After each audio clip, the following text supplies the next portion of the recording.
তোমরা দেখতে পাচ্ছ এটা আমি একটা হেয়ার পলিশিং করেছি ফেদার কাটের উপর। এটা একটা হেয়ার পলিশিং করা হয়েছে, কেমন?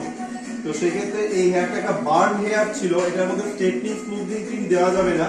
তো সেক্ষেত্রে এখন এটার উপরে একটা হেয়ার পলিশিং ট্রিটমেন্ট করা হয়েছে। পলিশিং দেখতে পাচ্ছ রেজাল্ট তোমরা, এটা শাইন এন্ড সফট এরকমই থাকবে 1 ইয়ার, একদম 1 ইয়ার এইরকমই থাকবে শাইন এন্ড সফট।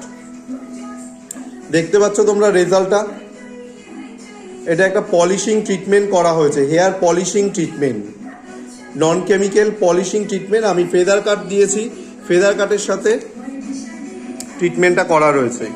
যারা অনেকবার তোমরা স্ট্রেটনিং স্মুথনিং করেছো তারা একবার হেয়ার পলিশিং ট্রিটমেন্ট করতে পারো। হেয়ার পলিশিং ট্রিটমেন্ট এটা একদম কোলাজেনের মধ্যে গিয়ে কাজ করে, কমপ্লিট ট্যানিনোপ্লাস্টিয়া প্রক্রিয়া এটা একটা।